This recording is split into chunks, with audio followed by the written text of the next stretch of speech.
Live from Fargo and serving you on TV, online, and on the go. This is Valley News Live at noon. One person is in custody in Beltrami County, Minnesota after a nearly 7-hour standoff west of Bemidji on Tuesday. County officials tell Valley News Live that the person was taken into custody around 11 p.m. and that no one was hurt in the incident. We were told to expect an update this afternoon in regards to the identity of the person in custody.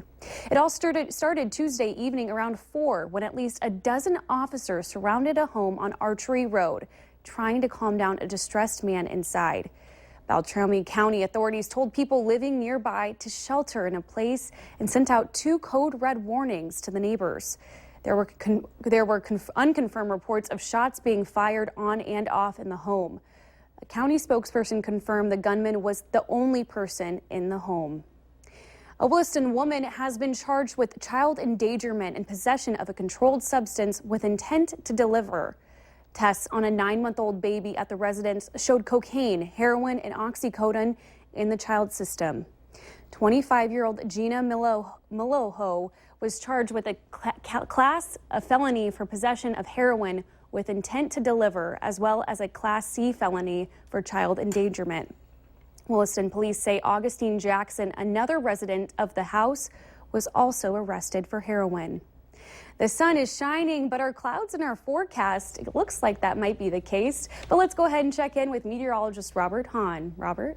Yeah, we've got some clouds out there, some peaks of sunshine as well. And as we head through the afternoon and evening hours, it looks like we'll see at least some snow showers moving through parts of the region. Right now, temperatures have warmed up nicely with a bit of sunshine, warming up into the mid-20s off towards the east, and mid-30s off towards the west, including 34 here in Fargo and Valley City, 35 in Jamestown, 36 in Oaks.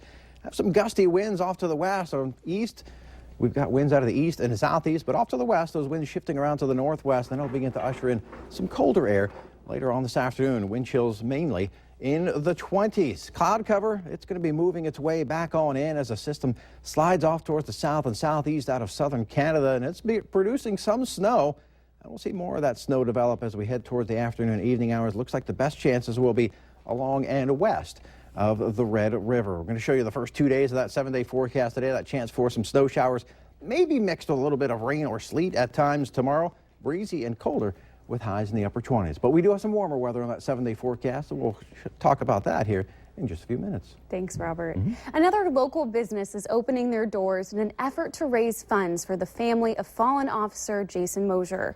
Sky Zone Trampoline Park is offering a free will donation jump from 3:30 to 8 next Monday night.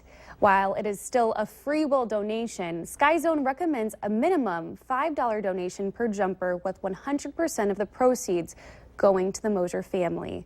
The event is walk-in only, and all jumpers under 18 must complete an online waiver completed by a parent or legal guardian. A battery blows up inside a man's pocket, flames shooting out of his pants as he desperately tries to put them out. Keep your eye on the guy to the right there. And here it comes. Boom! He says an e-cigarette battery exploded in his pocket while he was at the register inside a Kentucky convenience store over the weekend.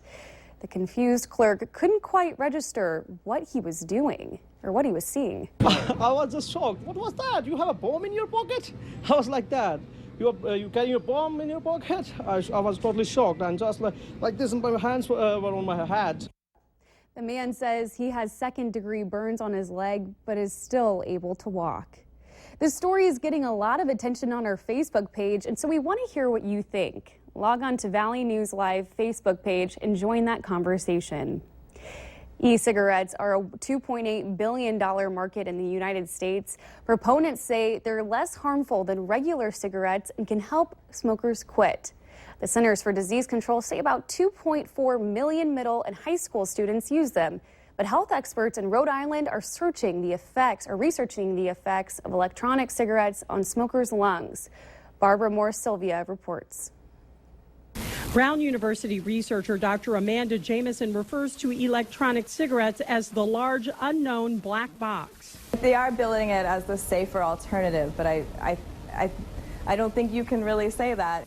In this lab, her latest research centers around electronic cigarettes and if they make those who use them more susceptible to infections or even cancer. It does seem to have, depending on the concentration you add of the e-cigarette extract, it is having a definite impact on the lung epithelium.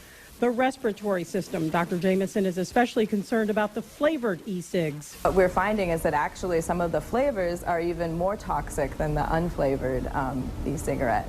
And then there's the nicotine. Earlier research has shown inconsistencies. And what they found that some of the cigarettes that said they had nicotine did not have nicotine, and some cigarettes that said they did not have nicotine ended up having nicotine in them. And the FDA is working on that.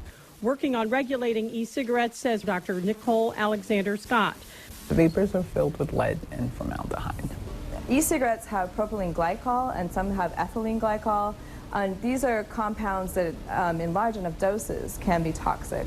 Problem is, they're not regulated, so we're not able to tell how many of the other additives that are there. no quality control. That's why research like this is so important, to figure out what's not known. It's not known how chronic exposure to these chemicals is going to affect the ability of the lung to function and the lung cells to survive. What is known? These are not safe. This is not a mechanism to try to quit smoking. If you're trying to quit smoking or e-cigarette vaping, you can call this number, 1-800-QUIT-NOW. Move over like button. You've got some competition on Facebook. Facebook announced today that they were expanding its users' ability to react to something on their news feeds. The social networking site used to only have a thumbs up button if you wanted to like something.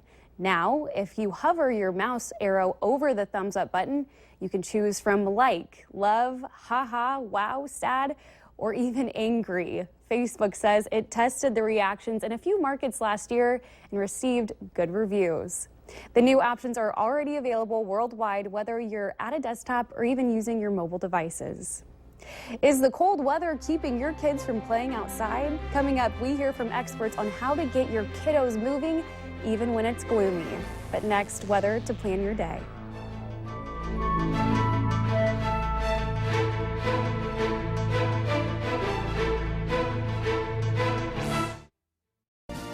You're watching Valley News Live on TV, online, and on the go. Always on, wherever you are, whenever you need to know. Valley News Live.